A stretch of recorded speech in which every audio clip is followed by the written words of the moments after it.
Hi.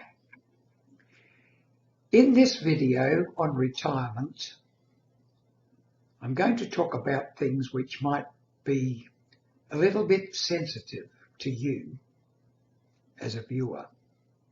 It really depends upon how you're conducting your life philosophy, the habits that you've developed up until this time.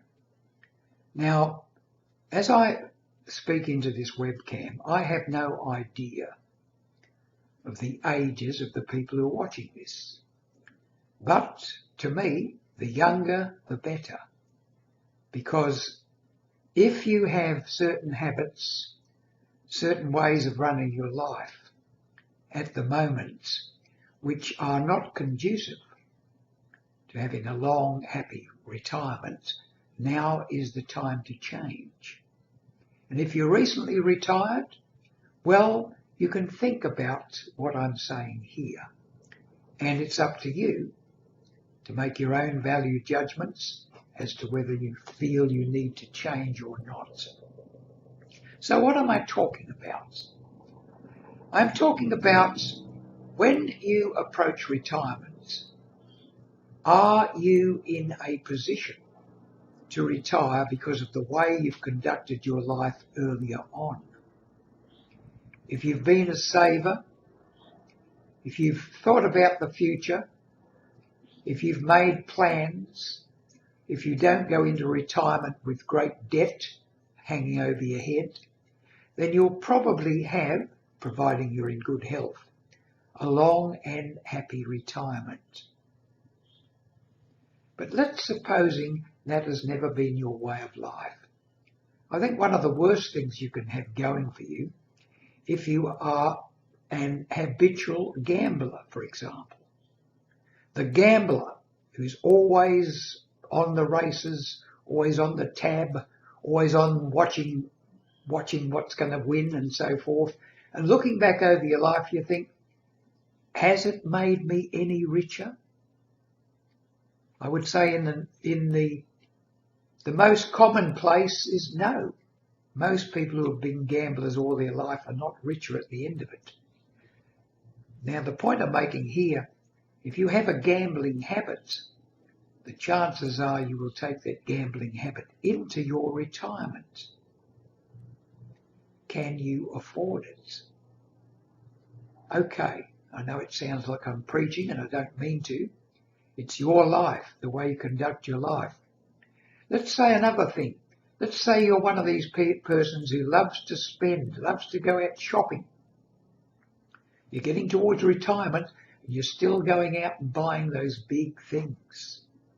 5 years before your retirement, you spend an awful lot of money, for example, on buying a big luxury car, when the old one you had would probably have been going good for another 10 or 15 years. Once again, a value judgment, it's up to you.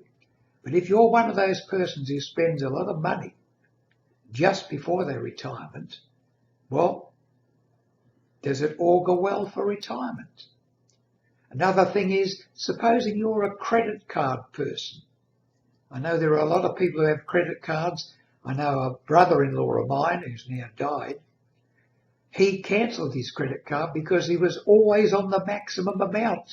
He would just pay off a certain amount and the rest would be interest. An enormous amount of money paid in interest, just wasted money. So if you have credit cards and you're always maxing them out, and you have 2 or 3 of these, and you go into retirement with great debts on your credit card, is it going to help you?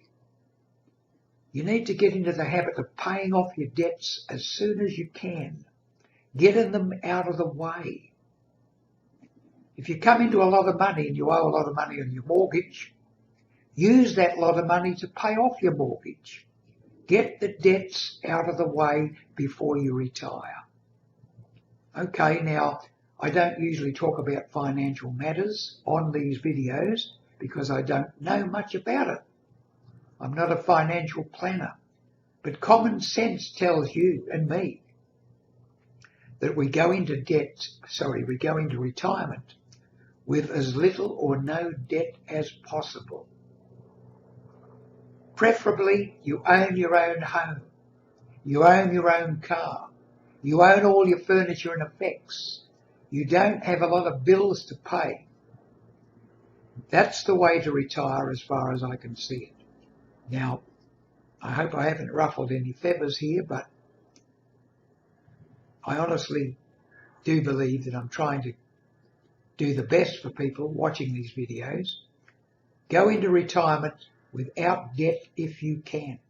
Go into it with good health. Develop good, healthy habits long before you retire. And that includes healthy habits concerning your monetary income as well. I hope you got something from this video.